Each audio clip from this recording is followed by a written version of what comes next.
دخل يوم البيت الحرام ليؤدي عبادة الطواف، ففوجئ بأعرابي أمامه يطوف، وإذ بهذا الأعرابي يبسط كفاه ويقول: يا رب يا كريم، يا رب يا كريم، يا رب يا كريم.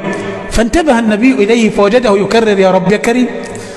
فأراد النبي أن يدخل السرور على نفس الأعرابي، أحب ينكشه كده، ما يناقش. فوقف وراءه رسول الله وبسط كفاه. الأعرابي يقول: يا رب يا كريم، وسيدنا النبي وراه يقول: يا رب يا كريم، يا رب يا كريم، يا رب يا كريم، يا رب يا كريم، يا رب. فبدأ ينتبه الأعرابي، كلما قال شيئا ردده الرجل الذي خلفه، فنظر إليه، هو لم يعرف النبي، لم يراه، فترك المكان وسار ناحية الميزاب، ناحية الكعبة. فسيدنا النبي وراه، تشوفوا آخرة صاحبنا ده إيه. فوقف الرجل الأعرابي عند الميزاب ورفع يديه وقال: يا رب يا كريم. سيدنا النبي وراه: يا رب يا كريم. العربي يقول: يا رب يا كريم. رسول الله وراه: يا رب يا كريم. فالتفت الأعرابي وقال: يا صبيح الوجه، يا رشيق القد، والله لولا النور في وجهك والرشاقة في قدك لشكوتك إلى حبيبي محمد. فضحك النبي وقال: يا أعرابي، ما تقول؟ قال: يبدو أنك تستهزئ بي كوني أعرابيا ورجل غريب جئت من الشام، أتهزأ بي؟ أتسخر مني؟ قال له النبي: أولا تعرف نبيك؟ قال: لا، أنا آمنت به قبل أن أراه وصدقته قبل أن ألقاه. فقال له النبي: يا أعرابي، أنا رسولك محمد. فاحتضن النبي وأخذ يقبل على رأسه ويقبل على يديه ويتمسح فيه. وسيدنا النبي يقول: بس كفاية كفاية، لا تفعل كما يفعل الأعاجم يعظمون ملوكهم، إنما أنا رجل من الناس، لم أبعث متجبرا ولا متكبرا، إنما جعلني الله رحمة للعالمين.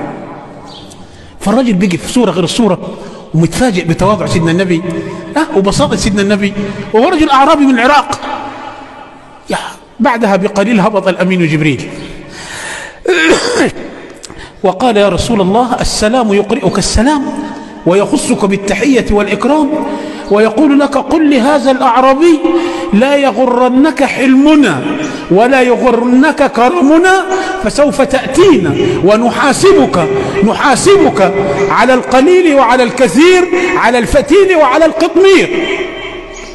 فنظر النبي الأعرابي وقال له: الوحي يخبرني أن الله عز وجل يقول لك: لا يغرنك حلمنا ولا يغرنك كرمنا، فسوف تأتينا ونحاسبك على القليل وعلى الكثير وعلى الفتيل وعلى القطمير.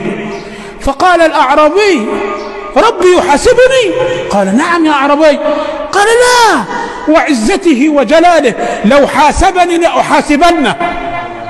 فانتفض النبي وقال: مهلا يا أعرابي، انظر ماذا تقول، من يحاسب من؟ قال: مهلا أنت يا رسول الله، والله وعزته وجلاله لو حاسبني ربي لحاسبته.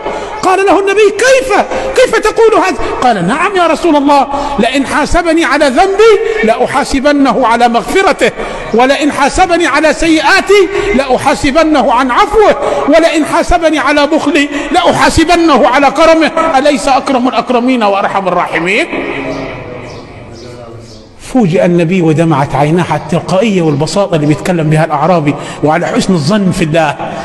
دمعت عين النبي وتأثر وارتجف قلبه، فهبط جبريل من جديد وقال: يا محمد، إن السلام يقرئك السلام ويخصك بالتحية والإكرام، ويقول لك: كفكف دموعك وتوقف عن البكاء، فإن بكاءك أزعج الملأ الأعلى، وقد ألهيت حملة العرش عن التسبيح. يا محمد، قل لصاحبك الأعرابي: لا تحاسبنا ولا نحاسبك، وأبشر فأنت رفيق رسول الله في الجنة. ما أكرمك يا رب، وما أحلمك يا رب، وما أجملك يا رسول الله. يا خير من دفنت بالقاع أعظمه، فطاب من طيبهن القاع والأكم. نفس الفداء لروض أنت ساكنه، فيه العفاف وفيه الطهر والكرم. اللهم صل على النبي وآله عدد كمال الله وكما يليق بكماله. اللهم ردنا إليك ردا جميلا، خذ بأيدينا إليك أخذ الكرام عليك. اجعلنا من عبادك البكائين من خشيتك، اجعلنا من عبادك الوقافين عند حدودك. اللهم سر بأعمالنا قلب نبينا، وأسعد بإخلاصنا فؤاد حبيبنا. اللهم سلم المسافرين والمسافرات، وسلم المعتمرين والمعتمرات، واكتب لنا زيارة لبيتك المحرم وزيارة لمقام نبيك الأكرم. اللهم أكرمنا واسترنا، استرنا فوق الأرض واسترنا تحت الأرض واسترنا في لحظة العرض. اللهم وفق ولاة أمورنا لما فيه خير البلاد والعباد. اللهم حصن أوطاننا ضد هذا الوباء، واشف مرضانا ومرضى المسلمين.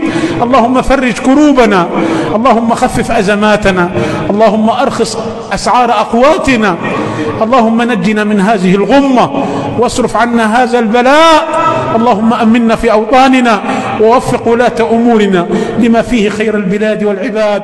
اللهم هذا الدعاء